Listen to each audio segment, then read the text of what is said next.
Hi and good evening and welcome to Thfc, the home of the old and new Spurs from the back in the past to the best of today. And joining me tonight, we're honoured by royalty. Well, we've got Queen Ellie, we've got the Godfather. Now we have the General down below, Jack from Flat Cup Eurotalk. How are you, Jack? Looking very chilled there. Feeling very chilled, Dermot. It's always nice over here, so I know it's going to be nice, chilled vibes. And the royalty of Queen Ellie certainly is nice to be around with. And looking forward to some, I'm assuming maybe Hoy beer glove, and going to have plenty of people suited for it. Thanks for having me, Dermot. No problem, Jack. It's an honour to have you on here. And Philip, how are you this evening? How was the bingo last night? Did you get any? Did you get any legs 11 or 33s out? No, it was very hard to do the second half. I mean, she had to go at half time to do the bingo, and I never had my phone with me. I was damn lucky. I was watching my phone during the entire thing to see if there was any score flashes coming in from the game. And I just finished and come home at half time. And just to walk in the door, Frankfurt scored the second goal. So I had that nervy last fight, you know. Yeah. It was a nervy. And Ellie. Bit of a nervy ending. Ellie is so stunned by last night's performance, she can't even come on screen. Ellie, you got Are you all right? Yeah. I've got. Am I showing? No. We can hear you. I can see myself though. We can't. Yeah, we can't see you. Let me log out and I'll come back in. Okay, log out and log in, Ellie. And what a shame. You got to see my ugly mug. I wouldn't say that, Ellie. Now, come on. Don't say anything. Welcome a few people in. We've got Moondog in. Big up Moondog. He says, "Good evening, Dermot, Ellie, and Philip. Good evening." Oh, there you go, Ellie. You were there. Ellie, you were there. You were there. Oh, Ellie's gone. And then we've got Ellie's niece, Jurola. She says, "Good evening, all. Good evening. Thank you." And Lisa also. She says, "Good afternoon and evening, Dermot, Ellie, Philip, and Jack. Nice to see you here. We'll be listening on the road. Big up, Lisa. And I hope things are all right in Mexico. I think you're off from Mexico, so I hope they will let us know what the weather's like over there, and I hope it's nice. Big up, Lisa. Really appreciate it. She's a big supporter of all the channels. Really appreciate you, Lisa. She really is, Jack. She really is. Philip, just while we wait for Ellie to come in, your thoughts on last night? Yeah, overall a very good performance. I mean, the first 15 minutes and the last 6 or 7 were a bit nervy because Frankfurt started very well. I thought, here we go again. But it was a bit like the Southampton match. The stem scoring seemed to kick us into action, seemed to wake us up a bit. And I mean, and that the pass from Harry for the first goal was, I mean, it was psychic nearly is the best way of putting it. Brilliant pass, and then we really took the game to Frankfurt. Probably should have scored a few more, but the fact that their goalkeeper was one of the men of the match shows you that all he had to do in the game. Although Hugo did make a couple of good saves as well. But yeah, it's good. As I said, it's a slowly building. It's like an avalanche coming down the hill. It's growing momentum all the time, and by the time it reaches the bottom, some team's going to get an awful doing. And I'm hoping it's going to be Everton on Saturday. Do you know what? I've got a funny feeling it will be. It will be. Jack, look, we're going to get into Højbjerg in a little while. I've done a lot of stats at Højbjerg. His Champion League, actually his 4 Champion Leagues game, and some of them are just outstanding. Apart from Højbjerg, who else played well last night, did you think? And who else for you thought? Do you know, he did all right. Can you see me? There she is. Now, yeah. What happened there? I think there's something conspiracy.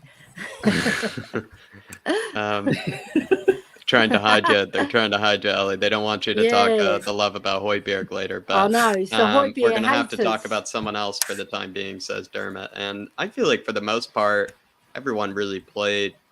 How would you say, Dermot? Like 6 out of 10 at least for the most part. I don't really think Emerson played as atrocious as people say he did. Apart from the dire mistake at the end of the day, I think he sort of made up for it. Didn't really look too much at fault later. Maybe Royale even probably played the worst out of any of them, if I would say, because he did kind of concede that corner ultimately. But Bentancur, I think yet again a good performance. I thought the likes of Sonny, maybe one of his better ones. I feel like Sonny was really striking fear into that whole Frankfurt team. Richie, one of his better performances as a winger. I mean, a lot of us maybe think he's kind of struggled actually, sort of as a winger. I thought that was one of his better days. So if you ask me, Dermot, kind of similar performances from most of the team. But maybe Højbjerg and I would say Højbjerg and Son are the standouts in that one. I would say Sonny is actually probably the real man of the match. But if you wanted to give it to the Viking, you certainly can in my book. Do you know who I think went in under the radar a little bit there? His performance yesterday was probably his best of the season, notwithstanding that penalty that he took. Harry Kane had a great game yesterday. Look at the run he made to earn the penalty. Yeah. Sheer strength and power to get in. Some good work. He did some of the passing was very good. And we'll forgive him the penalty. You know, he can't be perfect all the time, but I wouldn't like to be in row Z of the South Stand when that went in, because it probably would hit you straight on the head. I think he was practicing for his NFL days when he goes and plays American football. That's what he was doing. You'll be just made the last a bit more nerve-wracking than they should have been, you know. Yeah. Well, Ellie, we've got this is the team that started. We always go through our out of 10s for the team. So I let you go first, then I go to Jack, and then you, Philip. What's your out of 10 for the team last night from Lloris down to Kane? Okay, so I'll give Lloris an 8 because he made 2 fabulous saves. One really good one down low when it would have caught out a lot of goalkeepers, and they wouldn't have been as athletic to get down there. And I was right behind that, so I saw it really clearly. So I'll give him an 8 just for those 2 saves. Romero, I'll give him. He had the sort of in and out match, but I'll give him a 7. I'll give Dyer a 6 because he made that clanger. But the rest of the match, he played very well. He made up for it. Because he made that clanger, I have to give him a 6. Definitely. Longley's, his passing was excellent. Done some brilliant balls through to Harry Kane. Defending wise, not too bad. I'll give him a 7. Sessegnon, I'll give a 7 as well. He didn't do much wrong. Royal, I'll give him a 6. He was in and out. You know, he wasn't that good. Bentancur, I'll give a 7. Højbjerg, now that's my man. I'm going to give him a 9. 11. I'll give him a 9 because it wasn't a perfect performance, but it was near perfect. Fantastic. What a great player. The best player in our team, I would say. Right. So, Sonny, I'll give a 9 as well because he was putting himself about. He was dribbling well. He was even holding the ball up well on many occasions. He did lose it a couple of times, but just for that volley, I'll give him a 9. Fantastic. And Højbjerg assisted, by the way. Right. And Richarlison, I'll give him an 8. Even though he didn't do a lot to sort of affect our attack so much, he done a lot of legwork and he done a lot of backtracking and he helped the team out when he had to, and he done a really good professional foul, which I was praising him to the Scottish man next to me. Right. And then Kane, I'll give an 8 as well because he did really well. That run he did to get the penalty was brilliant, and his passing was on point. He done a two or three ones that went off point, but on the main he was about 90% on par, which I like because lately his passing's not been that good. So he got up to the Kane standards. Yeah. No, there you go. That's my assessment. Yeah, big up, Ellie. Thank you so much. And then No Jack, worries. what's your out of 10 for the team? I kind of feel like Lloris, I'd probably give it a 7. I kind of sometimes find it hard to judge sometimes the saves, and I feel like with Hugo, I'm kind of looking forward to maybe some clean sheets from our man. But Ellie's probably right. He couldn't really do much about really either of the goals he conceded, so I'm probably being harsh. I'll keep with the 7. Romero, I actually thought it was one of his better performances, and that's maybe because of it. I don't know. I don't really think he's been as Romero-ish as he was last season. I think last season he was just by far the best defender, really one of the best defenders in the Premier League, by far the best defender in our team. And I feel like this season that hasn't exactly been the case as much. He's kind of gone under the radar, I would say. So I would say this was one of his better ones, so I'd give him an 8. Dyer, I'd give a 6. Longley, I think I'd also give an 8. I think Longley has gone under the radar as being secretly sort of our best defender kind of this season. I think Longley hasn't really had a bad game. Royale, I would probably give a 5 or a 6. Sessegnon, I'd actually give a 7, mostly because I think Sessegnon, I think we'll probably talk about this at some stage, or it might just be, some sort of thing to think about. But I think Sessegnon is sort of competing with Perisic more than maybe we thought, and he's kind of displaced Perisic the past 2 games, which is interesting. Yeah. So I'm going to give Sessegnon a 7, Bentancur a 7, Højbjerg a 9, like Ellie. I don't think I could put it better than her. Sonny, I think actually I would give Sonny a 9 as well. I thought Sonny was actually quite spectacular. I think he also deserved a penalty, even though Harry Kane deserved a penalty for his great run. Sonny deserved it even more. I thought Sonny was more of a stonewall penalty as well. He got absolutely taken down by 2 people at the same time, and as well after kind of embarrassing both of them. They kind of, both players lunged after him and took him down. So Sonny almost probably deserved a hat trick, if you ask me, really, on that day. So I'd give Sonny at least a 9. Richie, I thought one of the better winger performances that we've seen from him. So a 7 or an 8. And then Kane, I'd give an 8. That's nice. Brilliant, Jack. Thank you so much. And Philip, what's your ratings here? I'll give Lloris an 8. The save he made in the second half from the Norwegian or the Danish midfielder from. Yeah, it was a great save. In the first half that you saw, Ellie, that ball was creeping in at the near post, so he did very well to get that. Romero, didn't see him do anything wrong too much, except apart from one time when he got up behind the Frankfurt player and just shoved him in the back, and then goes, "What?" That's typical Romero. Now, I'm going to defend Eric Dyer a bit, and I'm going to blame Royale. Royale pinged the ball across to Eric Dyer for that mistake, a miscontrol. There was no need to come that way. He should have seen there was a Hamburg player or a Frankfurt player within 5 yards of Eric Dyer. So Dyer should have controlled it better, but it was not a good pass from Royale. So I'm going to give Dyer a 6.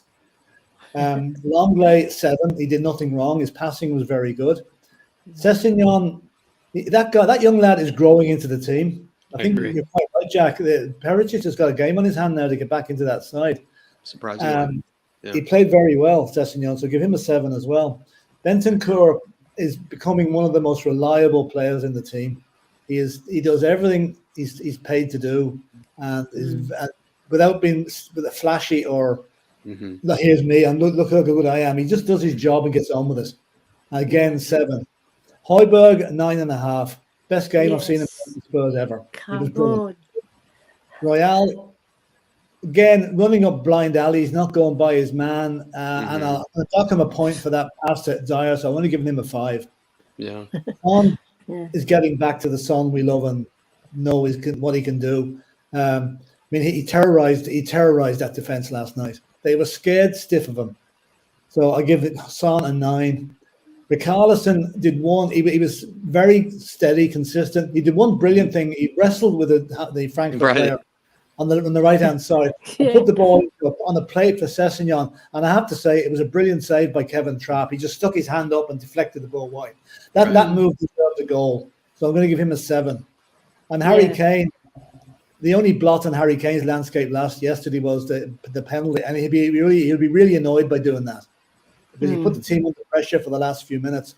But the way he got the run for the first penalty was brilliant. His passing and his vision again last night was getting back to the Harry we know and love. So I'll give Harry Kane an 8. Yeah. Thank you. I mean, brilliant there from the three of you. Thank you. For myself, I'm going to give Lloris a 7. Romero 7. I actually will give the back three a 7. I just think them three seem to play well together. For whatever reason, I think they've clicked. Segi, I'm actually going to give Segi an 8 because I've been really impressed with him. And I think we're going to see the player that played in the Bundesliga. I think for the year he played there, he was outstanding that year. He played in the Bundesliga. So I think we're getting back to the Segi we saw there. Bentancur, I'll give him an 8. Højbjerg, I'll give him 10 out of 10. That man is the Rolls Royce. He's the engine of our midfield. I mean, I'm falling. I mean, I'm a man, but I actually love this player. I think he's absolutely. he is the mighty Dane, and he is the engine to our team. Royale, I'm actually going to give Emerson a 7. I think he tried last night. Though not everything comes off, and I know he cannot play, and he plays awful. All you want to do is give him a hug. Do you know when them players, you just want to give him a hug and tell him everything's going to be okay. So I thought he tried last night, so I'll give him a 7. Sonny, I give a 9. I thought he was outstanding last night. I thought some of his play was out of this world. That volley was the best goal I've seen in the Champions League this season so far, to be fair. Richarlison at 8, I thought he played well, and Harry then 9 as well, because I thought he was outstanding. Like Philip said, the only blot on his record last night was when he thought he was playing NFL and he was going for the extra point after we scored the touchdown. So, but absolutely outstanding. And just for you, Philip, and as one of the first questions with this lineup, how important was that? How important was last night's win? Just before I answer that, I'd just like to make one comment, or 2 comments about that, just to finish off on team selection last night. I was delighted to see Brian Hill come on. Yes. And the guy looks like he could actually cause havoc. He nearly did when he lost the ball, got it back again, got tripped up for the penalty. That he would have scored if he hadn't been tripped up. That was the Ricky Villa getting a chance, But my last point on that part is, where do they get the referees from? Now, I don't want to keep harping on about referees, but he didn't seem to know how many times he booked the Frankfurt player. There should have been another Frankfurt guy sent off for persistent fouling last night. The referee looked like he was a rabbit in the headlights. He didn't know what was going on at that stage. So please, can we have some decent refereeing on our games? I don't want to keep using it every game, but every game there seems to be cause for complaint at the moment. But the thing is, Philip, is that that he had every single Spurs player, completely tallied up perfectly. He was checking it twice, making sure that he had every foul recorded for every Spurs player. But when it came to all the Frankfurt offenses, it seemed like he just forgot all the notes that he made at home or something like that. Like he didn't have enough pages in the book. But I just know for a fact that every Spurs player in that position would have gotten a red. If that was a Spurs player, they would have all gotten reds. Absolutely. Do you know what upset me most? he came out and he was wearing red. You don't do that at Spurs' ground. True enough, yeah. True enough. That's Actually, sacrilege. I admired his lovely little hairstyle. He was really preened up for the whole game, you know. I think he was trying to impress the female linesman. I was watching it with my partner last night, Philip, and that did go through my head. I said, "What would Philip be making of that referee now tonight?" That did go through my head. Oh, Also, God. can I give a massive shout out to the lines lady, the lines woman? She did a fantastic job last night. I have to say, she was good. She was good. She and made up for the I tell you, it's great to see, and fair play to her. She did a brilliant.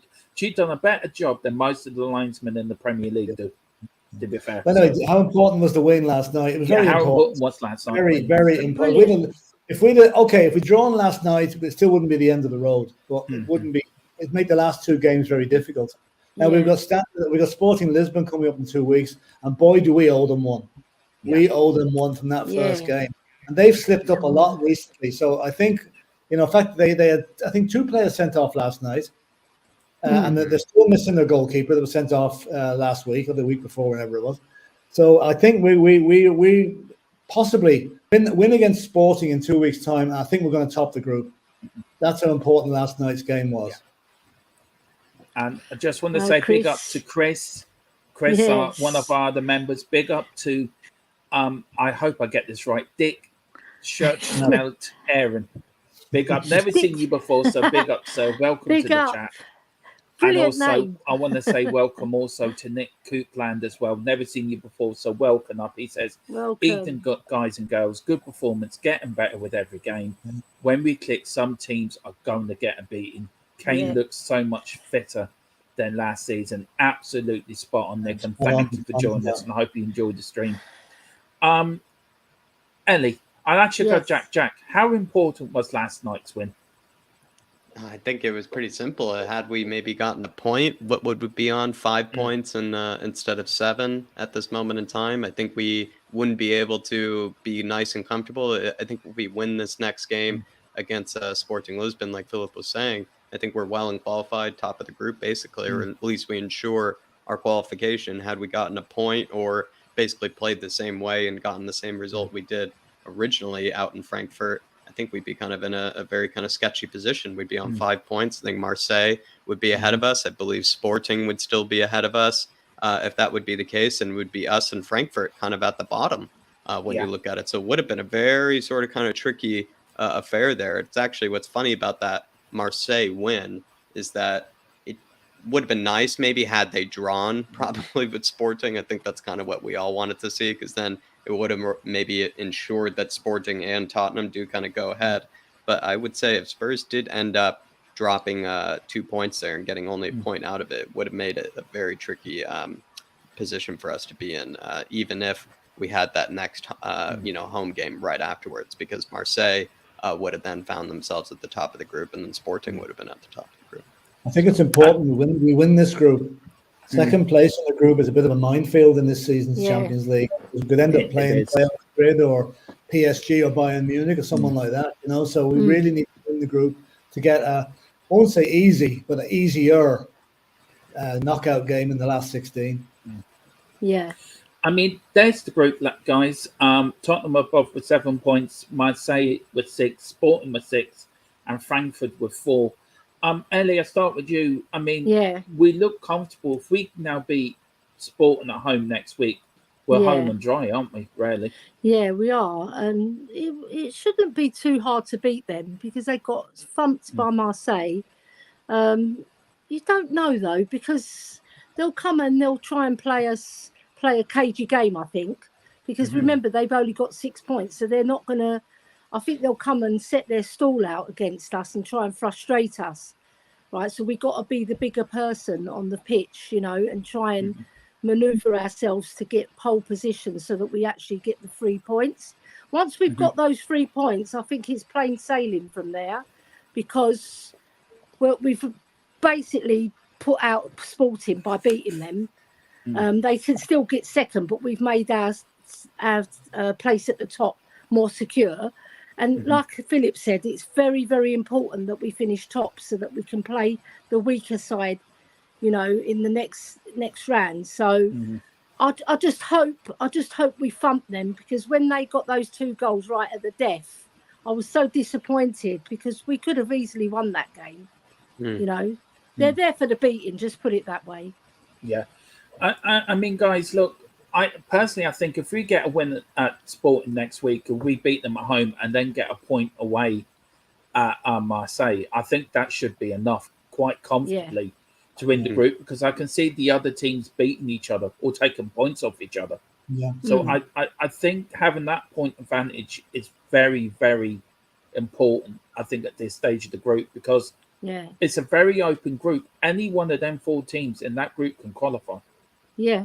You know, the result can go against us next week, and other teams can pick up points, and the group then is switched around again. So it's important we get a win next week.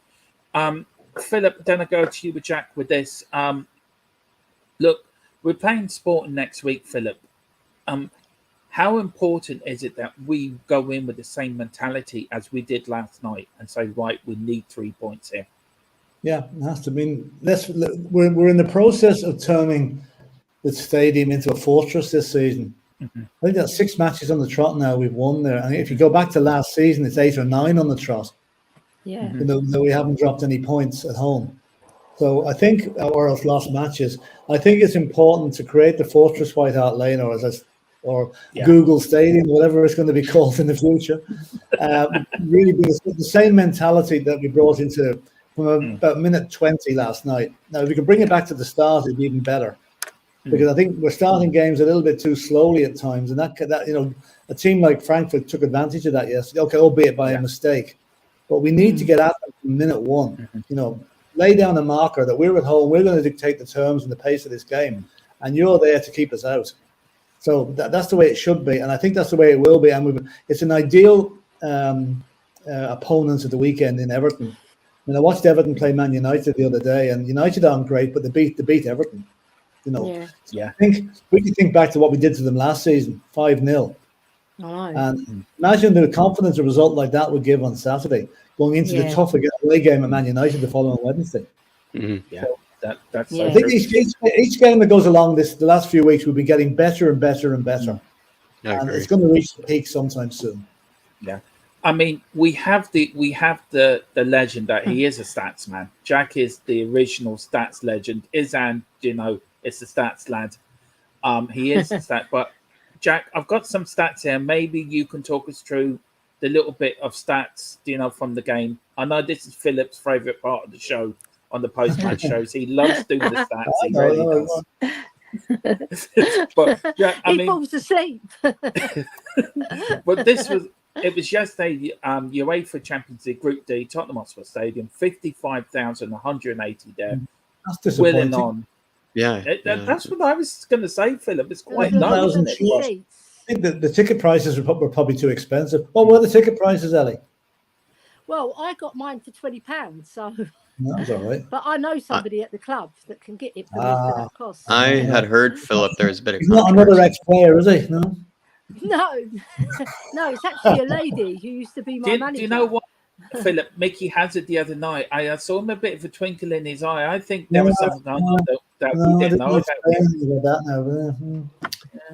I think what I had heard, Philip, was that they were selling them way too expensive. I think close to near £80. I think for certain. That's crazy. That's ridiculous. And then as well, I had heard because of that, and they I think made a lot of tickets available for tourists and whatnot, kind of like myself, that would have been there. And so I think I heard that there was maybe an unhealthy mixture of maybe a lot of tourists and kind of like newcomers to season ticket holders is what I heard. We're not playing Real Madrid or Barcelona. You know, it's Eintracht Frankfurt. They're not exactly a household name. You know, the ticket prices should be priced accordingly. Yeah. You're right. You're just playing a mid-table German team, really, in reality. Yeah, they normally finish mid-table, don't they? Yeah. Well, as you can see there, we beat them 3-2. Sonny with 2 goals, Carey with the penalty. Then Frankfurt scored 2 goals, and then they had Silva Melo sent off, which for me was that referee, that summed up the referee. He couldn't remember booking them. And then Tottenham players had to tell him, you've already booked him. He had to then look at his yellow card to work out where he was on the card, and then he decided to send him off. Oh Lord, what a numpty! Yeah, I know. Right, do you want to go through these stats, Jack, and just sort of make sense of them, because people seem to get caboodled by these stats. I mean, like the stats we had for the Brighton game was totally different to how the game we watched on telly. So could you talk through the stats here and just try to make sense of them for us? It kind of looks like mostly an even game for the most part, at least when you look at total shots and then on target versus sort of off target, and then possession is pretty close to the same. If I'm going to be honest, I don't really even know if this is a fair reflection of the game really at all. I'm actually quite surprised that maybe even Frankfurt had that many shots on target to begin with, because I thought this game, maybe people can correct me, but I thought this game was more dominant of a performance than even the one we played out in Germany. I thought the one out in Germany, I think Frankfurt had maybe more chances sort of created from open play, or they sort of created their more chances, more opportunities from open play. Whereas this one, the goals that went in, I kind of did think were a bit flukish, where like, you know, Eric Dyer's touch, giving the ball away there. I mean, any team is going to score in that situation. That's a Champions League team. And then also the set piece goal is also kind of a lapse of concentration and really should never happen in the first place. So you kind of look at the two goals that Frankfurt scored are a bit kind of flukish and maybe more reflect Spurs' defense. And then I think they actually should have probably scored, both teams, in the original game out in Germany. So I actually feel like we said, or probably if we haven't said this, we should have said this, that Spurs should have won this 5-2, 6-2, whatever it was. And that's been a kind of a classic sort of tagline, I would say, with a lot of games this season, that we end up only winning 3-2, we end up only winning 2-1. But you have to look at the chances on paper, and you think that Spurs probably had plenty of opportunities to win 4-1, 5-1 kind of situation. The flash score stats are slightly different to yours, Dermot.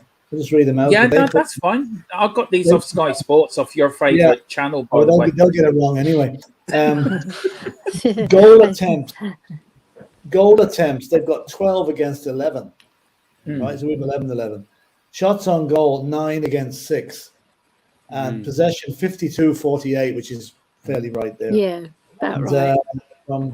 They got 4 goalkeeper saves. We had four goalkeeper saves. They had 6. Yeah. They made 15,000. We made 13. So, yeah, pretty much what you have there, you know. There's not much in the difference of it. And Philip, wow, as our historian on this channel, Harry Kane, I mean, 72 appearances, 45 goals. Unbelievable. And, you know, and Big H. 50 goals and assists with Son. Yeah. That's never going to be beat. I mean, what are they going to have when they're finished? 70, 75, 80? Who knows? Yeah. Wow.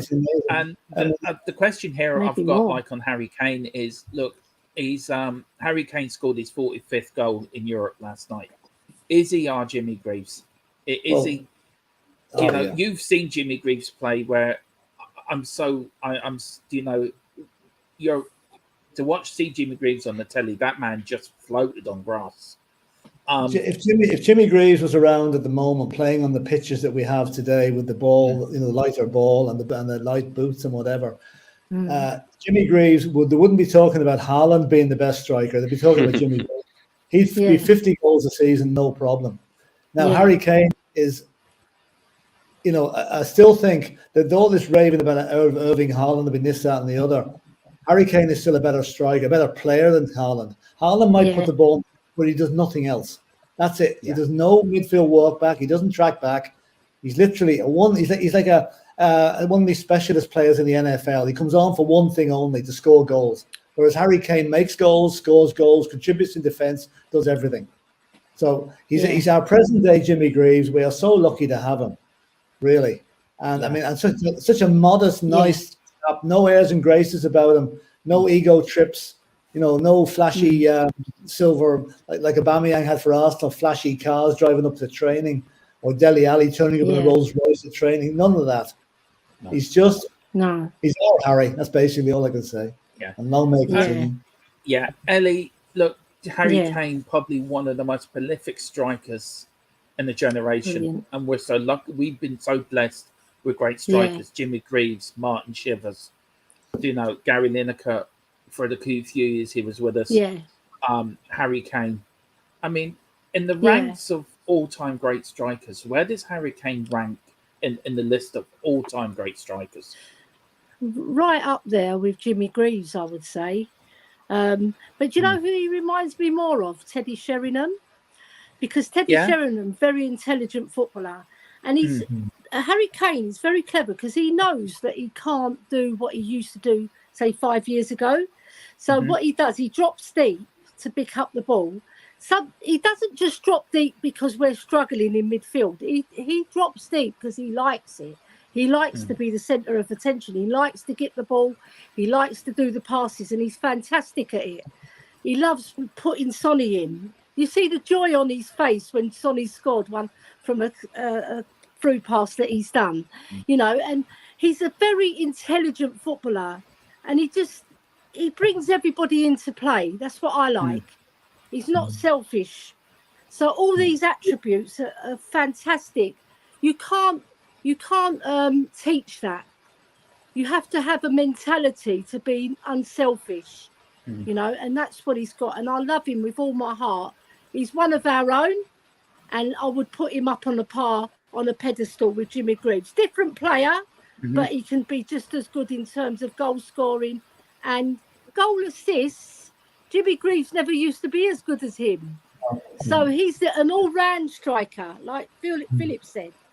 So I love him. He's one of our own. Really, I don't know I forget how many goals he's behind Jimmy now in the all-time Spurs record. Maybe 17 or 15 or something. I think it's 7. I think it's 15. He's going to smash. Yeah, well, if he goes on a run now, 30 matches left. If he beats Jimmy Greaves' record this season, it'll be that stood for 50 odd years, and it'll probably never be beaten again. Never be beaten again. There's no Alan Shearer about, is there? No. See, I think Harry Kane's a cross between Teddy Sheringham and Alan Shearer. Yeah, Sheringham was able to drop back and be creative as well. Yeah, I love Teddy Sheringham. Very intelligent boy. Never had pace, but he had the brain. I love him for his attitude to Arsenal. He said he never plays for that crowd. He hates them. I know. I love it. I love when our ex-players diss Arsenal. Yeah. Jack, Harry Kane, of course, is the most prolific, one of the top prolific English Premier League goal scorers.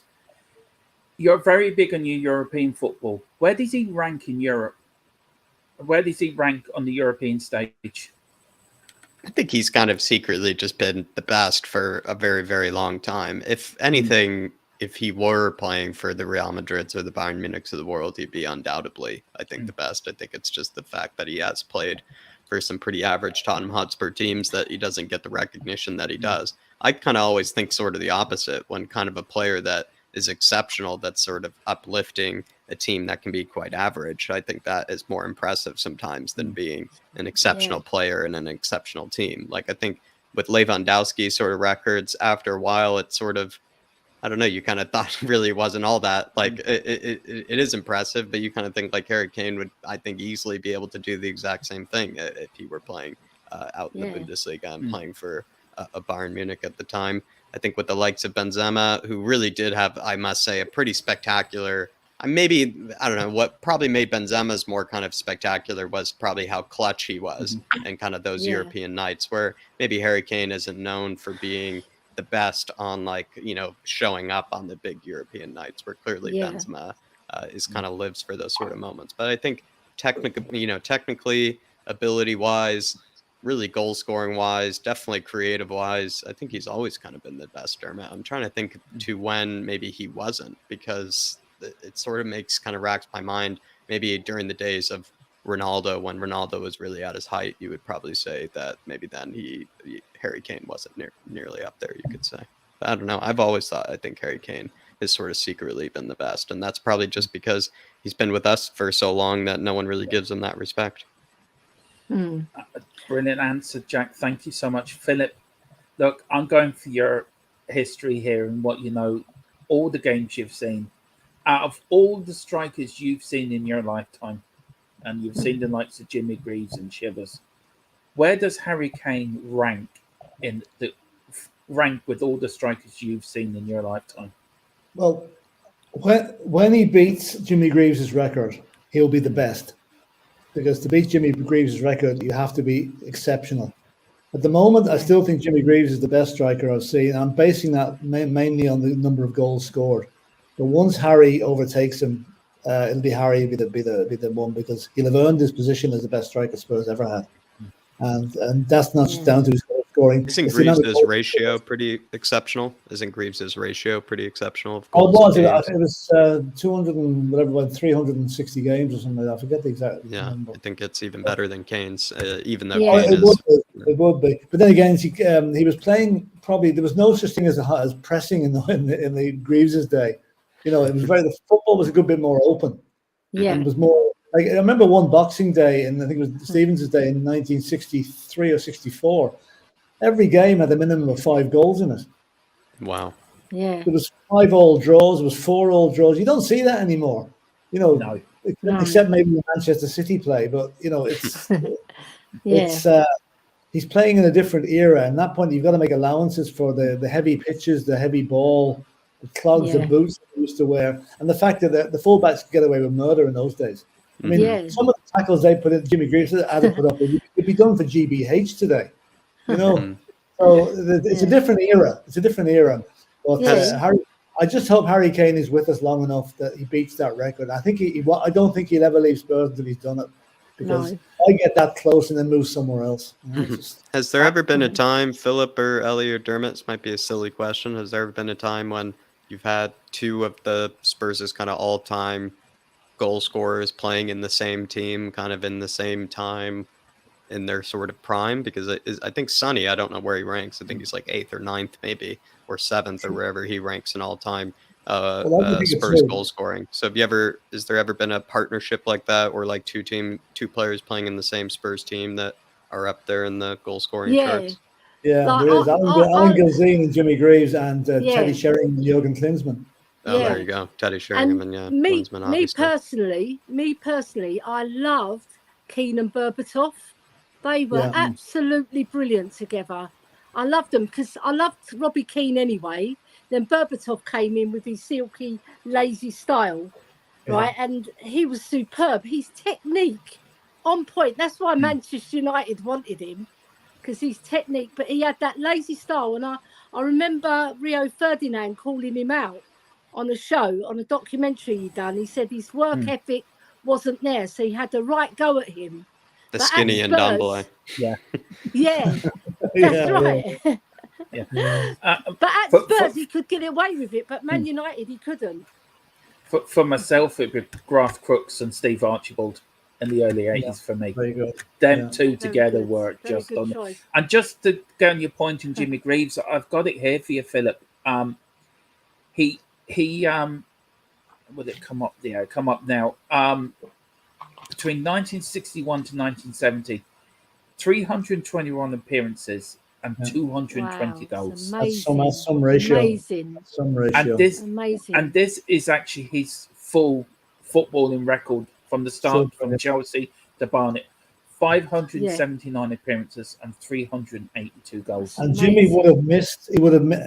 From memory now, Jimmy Greaves. The main reason Jimmy Greaves didn't feature more prominently in the 1966 World Cup, he was out for most of the season leading into the World Cup with an illness. I forget what the illness was now, but he came back. He only came back a few games at the end of the season. Yeah. And wasn't really fit for the World Cup. And then obviously he got a knock in the game against France. Jeff Hurst came in, and the rest is history. Gary Lineker suffered with the same thing, Philip, in Euro 88. What the heck was it? It starts with an A. Starts with a what? It starts with an A. Yeah, I remember. I can think of it. I know what you mean. It's on the tip of my tongue, but I can't think of it. JC puts, I think it's a great striker. He's undoubtedly is his legacy. He'll always be marked with an asterisk unless he wins a major honour in England. Would you agree with that with Harry Kane, guys? Sort of, because the people that would judge him would say, well, he didn't win a trophy, but we love him regardless. I love Harry Kane because he gives his all to Spurs and he's a proper club man. He does everything off and on the pitch correctly. He does so many good things for charities as well. And in my book, you don't have to win a trophy to be a great player. That's just me. I don't know what the other people think, but just me. You don't have to win a trophy to be Like there are a great player. There's some players in teams who would never reach anywhere near the heights of Harry Kane, and they've been lucky enough to be in the team that won a cup. You know, literally, maybe they played 2 matches the whole season, but they get a medal for that. So Harry has been unfortunate, by the way, and that, by the way, is hepatitis he had. Yeah, you know what? I just thought that. I was just thinking, I wasn't sure is it right or not. But like if Harry Kane gets a medal, which I think he will, I think Spurs are heading in the right direction on that. But if he doesn't, he'll still be a great player. Yeah. And what do you say to? Sorry, Ellie. Go on. I was just going to say, just quickly, there's a lot of great players that haven't won a trophy. There's loads and loads of players who haven't won a trophy, and fantastic players, and they're up there with the greats, but they just didn't win anything in their career. Like Messi, he has never won the World Cup. I know he's won other trophies, but he's never won the World Cup. And that's supposed to be the pinnacle of football. But there's other players like Matthew Letitia, fabulous footballer, didn't win anything. I mean, we've got Nick Coupland here. He's put, Pepe talks too much. Kane does his talking on the pitch. I mean, that just sums it up there. I mean, Jack, the ego on legs. Yeah, sorry, Philip. We can say sorry. No, I was going to say Mbappe, the ego on legs, the walking ego. That's all that is. Yeah. I mean, Jack, have you heard the nonsense that's coming out of PSG this week? I mean, very quickly, what's your thoughts on that? Because I've been meaning to ask you. What nonsense? Seriously. I don't know. Like, it's hard to come up with nice words for Mbappe. I feel like I sort of feel like the whole story of him has sort of been ruined, like by his own ego and by his own sort of antics these days. Even that Real Madrid sort of move was kind of incredible, the way that he somehow pulled out of it in that sort of manner, and then basically just asked PSG to make him president of the club, and he somehow actually, at the age of whatever he is, 21, 22 years old, somehow at 22 years old, he genuinely thinks he is bigger than a football club. And somehow he actually literally made himself bigger than the football club, which I find to be not only incredibly scary and maybe psychopathic, but also like just scary that football has even reached that stage where someone could actually do that and make themselves bigger than the football club. And Pochettino's got a few stories to tell about him. So, the fact that it's somehow been made worse by him now coming out and now saying that none of it has gone his way, they apparently didn't do anything that he asked for, I sincerely don't understand it, because he's supposed to be running the football club in the first place because he's bigger than the football club. He's not been played the position he wants to play in either. I thought he picked himself on the team sheet, really. So I figured that, he's getting exactly what he wants. I mean, I kind of despise the guy, I'll be honest. I find that whole story of rags to riches and everything now to be sort of kind of don't care for it anymore, the way that he's sort of, gone about things since becoming a big player. It's kind of, it's also even with the French national team, I believe he made some big coup about not wanting to use the sponsor or whatever. Like, he made all of his teammates like protest about not using the sponsor that they had lined up, which is complete contract violation, all these things. He's just I don't know, he's trouble. Basically, he's trouble. I want to do. You thought Neymar was bad, basically. He's really making Neymar look like a saint in comparison.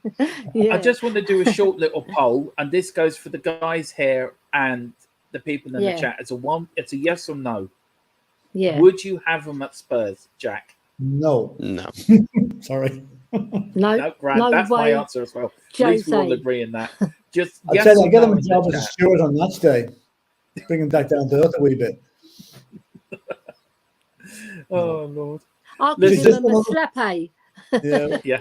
One other thing on Europe, it could be a major casualty out of the Champions League this year if Barcelona don't qualify. they're going to lose That'd be brilliant. 5 million.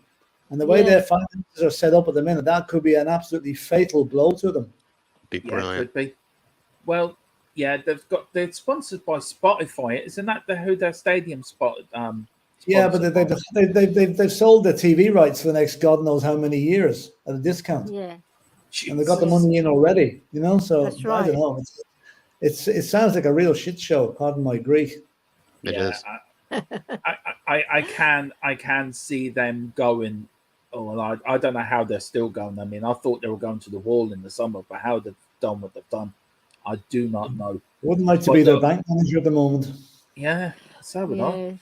Right now, Ellie may get a bit excited by this next segment of the show, so just keep your hat on, Ellie, and just stay calm.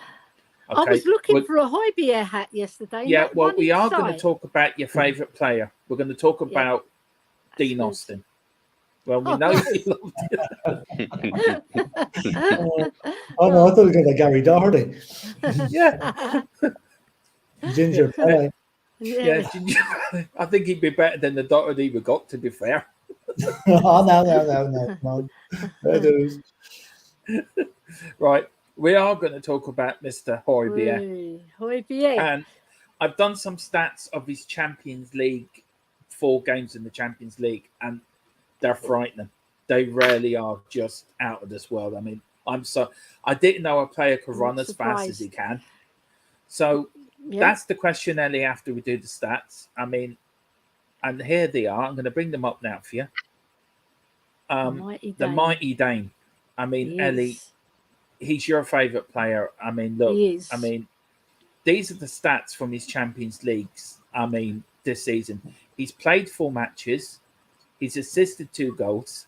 His passing accuracy is 91.5%. Yeah. He's covered 43.97 kilometers. Yeah. And his top speed is 33 kilometers. He's quicker than a car going at 30 miles an hour. I know. He's faster than people think.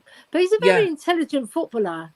He doesn't just pass willy-nilly. He thinks about what he's going to do. Like that pass he done to Sonny, it was sublime. You know, not every player can do that. And he doesn't get enough credit for his passing. And he does pre-assist as well. He does a lot of pre-assists. Or he's involved in a goal action. I'd like Jack to get up his goal action stats one day. I think you're right, though, Ellie. Someone, I think, discovered on whatever, you know, sports outlet that he has some of the most passes to the person that assists the goal, which basically means he's the original guy that sort of opens things up, you could say. Yep. Do you know, a fabulous player. For myself, I mean, you will always find people with. This is a Højbjerg fan channel. Højbjerg. He really is. We all think he's. I mean, PHILLIP. I call him the engine of the midfield. I mean, them stats sort of confirm it, don't they? Yeah, they do. You can understand why some players don't have a good reputation and get slated by the fans, because basically they're crap and they deserve it. I just, for the life of me, cannot understand the level of animosity against Højbjerg. I just do not get it. Do they watch the match at all? Do they only see what they want to see when the odd time he gives the ball or does a misplaced pass or runs it out of play or something? Then that's all that sticks in their memory bank. Yeah. I mean, he's one of the most divisive players of my lifetime I can remember, PHILLIP. Exactly. Yeah. And I don't understand why. If you took Højbjerg out of the team this season, I'll tell you one thing: we wouldn't be sitting in 3rd place. No. We had another PHILLIP of the referee for you. I just thought I'd bring him on for you. Leave him in the picture. Oh, the red suit with the Arsenal shirt on him. Yeah, I see that. Yeah. God, they should have copped that on. I mean, red is taboo at White Hart Lane or at Tottenham Stadium. Jeez. Yeah. I mean, and the question here, Ellie, this is. I'll start with you on this, and then I go to PHILLIP, and then to you, Jack, if that's okay. Højbjerg has played 83 of the last 85 games. How important is he to Spurs? Well, he's the most important player in my book, because not only is he the engine, he's a driving force. He links up so much good play. He hardly ever loses the ball, contrary to belief. And he's just got such a good relationship with Bentancur. It's lovely to see. They complement each other, right? And I just think he's been a revelation since he came, you know. And the proof in the pudding is when we played that, there was 2 games that he was missing. The Dynamo Zagreb game, which was our worst game. I've never seen us play so poorly in my whole lifetime of watching Spurs. And he wasn't playing. I think he was suspended. And that Wolves game, which you normally get a twitch with, Dermot, when I mention it. Right. So you started it again, Ellie. I wish you stopped mentioning that game. Every time you mention it, my eye goes funny. I start going like this. I was watching the match the other night, and my partner mentioned that game. I started doing this, didn't I? Yeah. Stop it, Ellie, please. It's like when you've got a love affair, right? And you're together all the time, right? You get fed up of one another, don't you? Because you're together you've got to have a break. When he had that break, he came back and he wanted to prove himself again. Because Conte trusts him 100%. But he thought, for that Wolves game, he thought, let's just show the fans what we're like without Højbjerg. So you never know what you've got until you miss it, right? And we were like a shambles against Wolves, right? And he soon reinstated him the next match. But I just love him because he's got his heart in the right place for our club. The way he speaks about our club. When he signed the forms for our club and he made his speech, everything he says is brilliant. He's a man of honour, and I just love him. There you go. I should be his PR lady. I'll be applying for the job.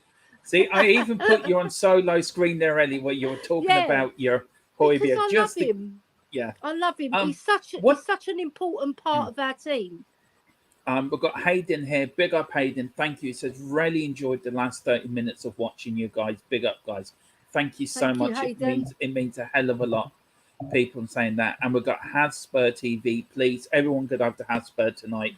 The Queen Ellie of THFC on this channel is on there tonight with him. So everyone, please get over, like and subscribe to his channel because Ellie is going to be on there later. He says Højbjerg needs a rest. Yeah, we agree with Skip coming back. Hopefully he will get some. Can't keep playing Bentancur and Højbjerg. Can't keep playing Bentancur and Højbjerg into the ground. Now, Jack, we all know, and Philip and Ellie, we all know that Højbjerg is a decisive figure in the fan base. He's like my mate. Yeah, either like him. Here tonight as well. Yeah. Well, I will give one question to you, Philip, and then from Dick, and then give you the other question, Jack. Okay? I won't give it to Ellie because Ellie probably starts shouting and roaring, and I'll just keep her calm in the corner. It's the Greek in me. So I'll give this one to you first, Philip. No, that's not the one. Where is it now? Yeah, I'll give you that one. That one there. There we go. That was one. Sorry, Philip. It's easy, he says, it's easy to play well against mediocre teams like Frankfurt and the lesser teams in the Premier League, where was he against Chelsea, Arsenal, West Ham and Wolves? What do you say to Dick to that comment? It's very easy to say, it's very easy to criticise Højbjerg, a mediocre team. Listen, a team in the Champions League is not mediocre. It's above mediocre. They got there by winning the Europa League last season. They are no dozers. They were a decent team, and they played very well for part of the game last night. So to call them mediocre is really unfair to them. The lesser teams in the PL, there are no easy games in the Premiership. We know that. There was absolutely no easy games. There might be easy games in La Liga and in the Serie A and League One in France, but there's not in the Premiership. Where was he against Chelsea? Well, unless I don't do a game-for-game study of how the players played. But all I can say is his passing accuracy should answer that question. He was there. Sure he scored against Chelsea as well, Philip. He did. He scored against them. He got us back into the match when we were playing. It's very harsh. I cannot answer this question. Why Højbjerg is hated by so many fans? I'll ask Dick there. Are you a fan of Emerson Royal? you give him the same treatment that Højbjerg is getting. I tell you what he thinks. He did put in what he thought of him, Emerson Royal. I will tell you in a minute. It's actually, I don't know if it's funny or I didn't want to bring it up because I just, for me, it was a little bit. I'll find it for you.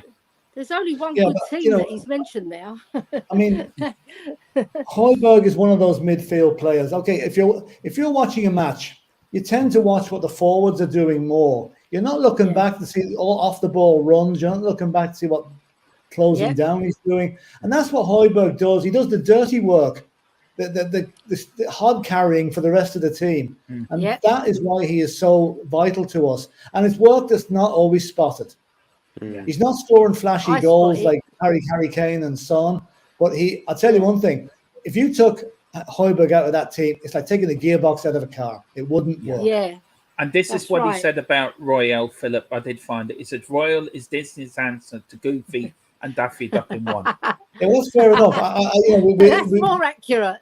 That's more accurate. But he's saying, I'm afraid I have to totally disagree with his comments about Højbjerg. Really. I think Højbjerg is absolutely vital to the continuing success of our team. Yeah. If Højbjerg got injured, we would be, well, let's just say we'd have Bissouma to come in. But Bissouma has yet to prove himself at Tottenham. Yeah, he looks a bit nervous. Proved himself with spades. Bissouma looks a bit nervous for me. It's like he's trying too hard. When he relaxes, he'll be okay because he's got the tools. Yeah, I just want to get this up from Catman Jess, and please everyone get over to Brad Matthews' channel. It's Blue Sofa Songs, absolutely brilliant channel. Brilliant. She says, I just want to say a big up to Brad Matthews for making my day today. When I found his song, Thank You Dad, on Blue Sofa Songs. Oh, that's fantastic. Really put a smile on my face. Thank you, Brad. Well, big up Catman Jess. And well done, Brad. I will Brad know. This is the second part he put in. Where is it now? For you, there's two parts to this question, Jack. One's for you and actually the other for Ellie. He says on Højbjerg, this is for you, Jack. Anyone can keep passing the ball backwards for 90% of the game. I mean, Dixon made some really watching the right games, though. He must be watching somebody else. He's not telling him. And can I just say he's putting in some really good comments and really good talking points. So big up, Dick. Thank you so much for all the comments you're putting in. What do you say to him on that, Jack? I think he has more through balls than Kevin De Bruyne this season, so that would prove that he doesn't pass backwards at all. I think there's pretty much there you all need to say. I think people watch Højbjerg with an extreme set of goggles and lenses that it seemed to be very hard to take off them, because even in the most recent games as well, Højbjerg had the most, I think, progressive passes. He had the most passes forward. He had some of the most chances created and all of it. And let's reiterate this again. The player that's probably most known for passing forwards in the entire world, Kevin De Bruyne, he actually has more deliberate passes through the lines than he does this season, which I think says a lot about Højbjerg, and also says a lot about some of the narrative that is surrounding the guy, because I think he doesn't need to be Glenn Hoddle, but at the same time, they kind of treat him like he's kind of like Makelele, where all he's doing is just passing sideways and just rotating the ball. And if anything as well, I think Bentancur looks exceptionally pretty on the ball, and he has a wonderful first touch and gets us out of pressure. But if you really look at it, I mean, Bentancur isn't really the one that's breaking the lines all the time with passes or anything. It's Højbjerg that's the one that's breaking the lines. And Højbjerg is usually the one that actually has his head, I would say, picked up, if anything. I think especially Ellie would know that, who's played before as a midfielder. Sometimes I think a lot of midfielders, they do kind of get kind of caught with their head down, or maybe they're not even looking in the right areas before they receive the ball. Højbjerg usually only takes 1-2 touches, and he's usually able to find exactly who he's been looking for. And I think especially yesterday and the game against Brighton and our 0-0 draw against Frankfurt, Højbjerg was either the best player on the pitch or the second best player on the pitch. And I think that's all you need to know. The fact that even PHILLIP said that was his best performance he's seen him play recently, I think that's incredible, because we've been saying that for the past 3 matches now. I think we said that after Brighton, and then we said that after the 0-0 draw against Frankfurt. So I think, honestly, if anybody, I would say now's the time to get off the Højbjerg hating train. And, I think there's still some kind people like ELLY and PHILLIP here who'd be happy to let you back on the train, you know, but it's starting to get a bit too late now because Højbjerg is playing so well these days that I think I just think that for he's once, playing so well these days that I kind of don't really enjoy entertaining the discussion, I would say, of him playing, you know, poor. But you know what I'd like just for once, if the fan base could, in its entirety, and this is never going to happen, this is a pipe dream, could actually get behind the whole team and actually go one match without tearing some player from limb to limb because he misplaced a pass or he gave away a stupid goal. They're all Tottenham players. They're all playing for the badge. They're all playing for a magnificent manager. Yeah. And I think it's just, I was watching the game last night, and after Eric Dyer made that mistake, the social media exploded. Yeah. The vitriol and hatred for Eric Dyer because of what he's done. The guy is human. We all make mistakes. Nobody's perfect. But that doesn't seem to transmit to some of the fan base. You know, you make your decision after a match and whether a player's played well, not based on one split-second incident. You know, so I just feel we're too critical of our players at times. Far too critical. Look, from my point of view, Højbjerg for me is, I call him the engine of the midfield. He's been one of our better players this season. He's been consistent. I mean, if any player has to play 83 matches out of 85, that must tell you something, how important he is to the team. When he's been out, we've been terrible in midfield. And whoever he's played with, either it's been with Skippy, it's been with Bentancur, or he's played in the 2 or 3, he can play. Can you bring up that comment Dick's made about Bissouma there? I just want to comment on it. Well, that one there, Philip. Yeah. Bissouma might have been a brilliant player for Brighton, and we all saw how good he was. Are you telling me, Dick, that he's proved himself as a Tottenham player being a brilliant player? He hasn't. No. He can't get into the team. And why can't he get into the team? Because Højbjerg's in his way. Yeah. And the other thing as well is that Højbjerg has been the brains in the midfield that Conte's needed, because Bissouma, let's be honest, has a few times kind of shown no brains in the midfield. Where he's got 2 times where he's received yellow cards completely unnecessarily, where the one time against West Ham, the game where he played alongside Højbjerg, Bissouma didn't look so great in that game and actually didn't take his opportunity, and also got a very, very silly yellow card from the referee by spiking the ball into the ground or slamming the ball into the ground. And then in that most recent game against the likes of Brighton, if you guys recall, he made that pretty atrocious challenge at the top of his own box for no reason at all, which also earned him a yellow card, rightfully. So there's that sort of element as well. Like, I don't know. I think Højbjerg, like I said, he's not Glenn Hoddle, but he certainly serves a different sort of purpose in the team. That is, I think, in fact, he plays the same position as Bissouma. He plays the same position as Bissouma, and he's playing it better, simply said. Yeah, and for me, but when Bissouma has played, Bissouma hasn't really done enough to earn his spot in the team. I think Bissouma has played more sideways passes. When I've watched him for Spurs, he plays a lot. He plays a lot of backwards and sideways passes. Bissouma will be a good player. We don't need it. It's not going to happen overnight. He's got to be given, you know, but to rate him higher than Højbjerg is really saying that your average third division player is better than the team are better than Tottenham. You know, but I don't like even this comparison game, Philip. I don't like this comparison game. No, I don't feel like we need to. Why do we need to put down Bissouma? Why do we? The Højbjerg, he's so divisive that you have to put down Bissouma in order to talk about how good Højbjerg is. It seems kind of unfair to either of them because that's true. But that's how they're sad both brilliant. They're both brilliant players in their own right. They both bring something different to the team.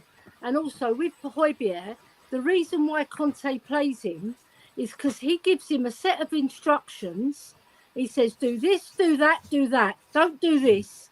And he follows Conte's word to the letter. And another good thing about Højbjerg, right, he'll pull everybody together. He'll G them up. He'll say, look, you did this wrong. He'll talk to players. He's a very good communicator. That's very vital in a successful team. Communication, right? He does it with his hands and he does it with his mouth. But he's directing. He's like a director of football on the pitch. I watch him very closely, probably more closer than other people, because I respect him as a player. Did you know Conte does? That's very important. That Conte trusts him to do whatever he says. Go and do this, Højbjerg, and he delivers. You remember after the Brighton game on Saturday, Conte came out onto the pitch and he shook hands with all the players, but the only player he gave a bear hug to and lifted him up was Højbjerg. Yeah. Can I just say very quickly, because I know Jack has to go in a minute, and thank you for coming on. Look, we're everyone, we respect your opinion, but this just banging on about how bad one player is has got to stop. And I agree with Philip. Look, we all have our favourite players. We all have players who we think are better than others, but we all play for the one team. And what Philip said earlier was spot on. We've got to stop, and this has to stop. Højbjerg is as much important to our team as Basuma, Skip, anyone in that midfield.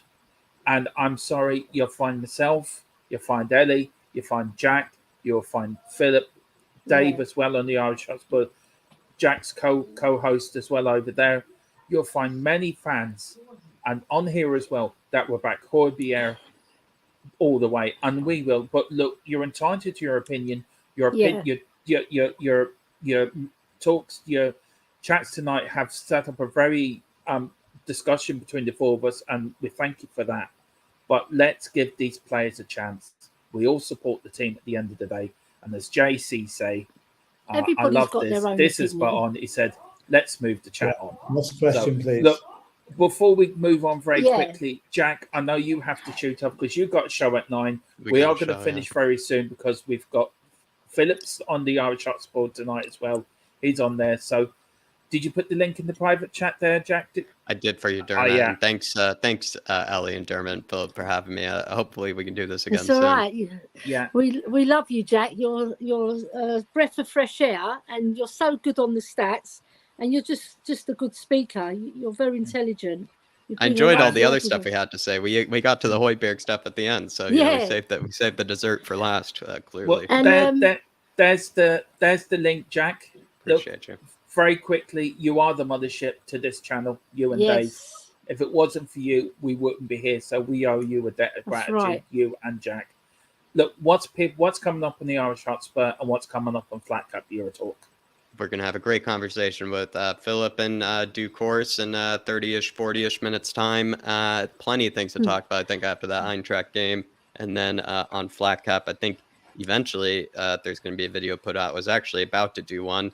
But then I realized I had made this commitment to Dermot. I'd been on here forever. So we're going to eventually be able to put the Flat Cup video out there. But everybody, check us out later and see what Philip has to say later. Yeah. Everyone behave because the boss is in the chat. The general is in the chat. So everyone behave. Big up, Dave. I hope you're all right, brother. And good luck with your show tonight. Jack, thank you so much. Thank you, Jack. Brother. Really thank you, Ellie. Big See up. you later, everybody. See you, Jack. Come on, you Take Spurs. care. Big up, brother. I'm on you, Spurs. Right. Before we carry on, very quickly, because we won't be on for too much longer. We've got one more question, and then we'll start off. Ellie, and Philip, Ellie, and Philip, and everyone here are going to start. We're doing a charity stream next week. Oh, I think we'll wait when Philip gets back off holiday. Ellie, do you want to tell people about the stream, the charities, what we're doing? And we've got links here to put up as well where people can donate, and just a little bit about it. Yeah, it's for something close to home for Dermot because he suffers with autism and ADHD. So we're doing a fantastic charity event, and we want to just help. Even if we help just one little kid or one adult, it make a big difference in their lives. So we're doing this charity event, and we urge everybody to donate whatever you can. We know it's hard times out there with the electricity and the gas and everything else going up. But, you know, there's always someone worse off than yourself. So what we're just praying is that we do a very successful charity event, and it's for a fantastic cause, because ADHD and autism, they didn't even recognise it. Not even 20, 30 years ago, it wasn't even recognised. So now it's been recognised, and there's top doctors helping people. You know, a little will go a long way. So we're just urging everybody to help out, dig deep in your pockets, and see what you can find behind the settees. You know, they always say there's £3 million hiding behind settees or inside settees. But to do this is something close to my heart because I am myself, but it's also to help the children out there that can't afford it. I know friends and people that have children with ADHD and autism, and a lot worse than me. that they can't get a sensory room for the child, or they can't get equipment, or they can't get a toy, or something. Look, I know it's a lot to ask, and I know we're coming up to Christmas and that, so any little would help. The link is there. We're starting the drive early because what we want to do is get it in before December. That on the 1st of December we can give the money then for the 2 people that are there, and also we're adding another one as well from up in where Ollie lives as well, or where Ollie is well, a friend's charity near him. So that's what we're trying to do. So look, we're trying to do a little bit, and from all of us, it will mean a lot for us if we can do it. And then if we can help one child or one family, it will mean a hell of a lot to us, because we got the platform, and I want to do something good with it. So look, we're starting the drive today. That is a PayPal link. I can't get at it. Ellie can't get at it. Philip can't get at it. Nobody can, because it's all been locked down. And the money then will go to the charities then for before Christmas, before the start of December. So if you can, it would appreciate it, and thank you very much. Philip, just to end off on the game last night. Look, Brian Hill, how good was he last night? Yeah, I was delighted to see him coming on. A cameo for 15 minutes, but he just shows what he can do. I mean, I can see him being a real asset to a game. If we're drawing nil each or 1-0 down with 15 minutes to go, they can bring him on against a tiring defence. He will run rings around them. Lightweight, he'll get knocked off the ball a bit, but I'll tell you, he could be a real asset to us as the season progresses, because he's got skill to beat, he's got skill to burn, and he's got shot on him as well if he can get away. So I was delighted to see him, and I must say, I thought I was looking at one of the Beatles when he came on there. He was like Ringo Starr. It was Harrison.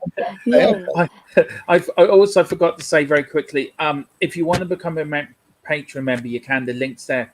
But everything, so if it's a €3, €4, €5, so if you do a €3, 150 will go to the charity, and the same with us. Every money you pay in, we will pay then the other half into the charity. So that's also there, and that'd be a great way to help it as well. I think you and Dick might agree on something here, Philip. He said the same as you. He says, I think Brian Hill finally became a man last night. Breaking into the to win a pen. Brilliant. He did that double Ricky Villa. He lost the ball, and the crowd went, oh, because they're used to him losing the ball, because he either gets knocked off it, or he'll just like try and do a dribble and they'll take the ball off him. But he won it back very tenaciously. And then he won on that double Ricky Villa dribble, and he got the penalty. It was fantastic. We were all off our seats clapping, like in the South Stand. We were clapping him, and then he nearly scored when Harry Kane. He just hit it too hard. Harry hit the ball too hard. He tried to dive and head it, and he just missed it. It's such a shame. I would have loved him to have scored. Yeah. Philip, look, we've got Everton Saturday. I don't think we're doing a pre-match show, but we will be there for the watch along on Saturday. What's your hope now after last night? Now, what do you think Conte will be doing for the next few days now? I want a repeat of last season's performance against Everton when we buried them 5-0. And I can see, Everton won't be looking forward to this game because they're not in great form. No. I think we should be able to beat them quite comfortably, and I'm hoping that that will give us the kickstart as each performance gets better. That we actually start scoring more goals, and that could be hopefully. We mustn't underestimate them though. No, I'm not underestimating. I'm just saying, like, it's a good time to play them. It's a good time to play them, but I hate the times when you think, we'll really easily beat them, and then they come.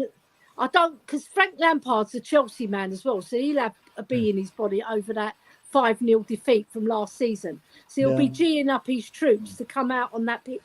So we've got to be on our guard. We've got to be on our guard. One player will not be facing. Anthony Gordon is suspended. Yeah, that's right. That's a plus. That's a plus. We may do a little pre-record if Philip's free tomorrow at some point. Just a little build up to that. We may do something. That should be. Yeah, make your diary free. Yeah. Listen, The Godfather. Thank you all for watching. Philip, where can people find you tonight now after here? Because you're going over Yeah, today. on the Irish Hotspur, there's a sort of a panel discussion with Jack and David, and I think Ryan Daigle's coming on as well. So that's on at should 9 be fun. o'clock. So should be fun. I don't know what the discussion is, what the topic is. If you hang on Maybe after Levy. the show, I can give you one of the questions. Right, okay. I think Levy will get a mention along the way, won't he? And Ellie, where are you surprised at 9 if you o'clock? Where are you at 9? Because you're on another channel at 9. So where are you moonlighting to? I'm moonlighting to Hasper. Come on, Hasper TV, fantastic lad. He's not new to YouTube. He's been on YouTube, but he's really big on Twitter. He's got over 5,000 or 10,000 followers, I believe. So just tune in. You'll see me and him go at it, and we've got good banter. Me and Harry. I've been on his show. I'm a regular now. This is my fifth time on. So I'm really excited because he's got a lot of good opinions. The young boy. I like his opinions. Well, we will get him on here one post-match show and on there and see what he thinks. Listen, guys, I just want to say thank you to you, Philip and Ellie, for all you've done tonight, and also thank you for You're welcome what you do for from the my channel. heart. I mean, I just want to say these two guys do put in a lot of work behind the scenes as well. And Philip with his knowledge and his enthusiasm for Tottenham, and Ellie as well. Ellie's just Ellie. Ellie just don't change. Ellie's just Ellie. But Philip, we're starting a new thing on our channel as well. Philip's sending me videos of him on a Tuesday night doing his Roger Taylor impressions. And I have to say that what you sent me the other night, I really enjoyed. By the way, I could see you in the background. So that will be going up, and also we will be doing a blog of your holidays as well. Right. Okay. That's the Godfather has spoken. Yeah, and also we will be putting up with Ellie and match blogs from last night as well. Yeah. But Ellie, Philip, thank you. Look, that's all for tonight. Thank you very much for watching. Take care. Please get over to the Irish Hotspur at 9. Get over to Hotspur TV at 9 as well. I'm now going to go have my dinner and chill out. And now I'm drawn between two shows to watch now. So I'll have to put one on the laptop, one on the telly. 50-50. 50-50. Yeah. On that point, thank you so much indeed for watching. All the best. And all the best. And please, at the link, please, every little helps. It means a lot. Thank you so much. God bless you. Thank you. Bye-bye. Come on, you Spurs.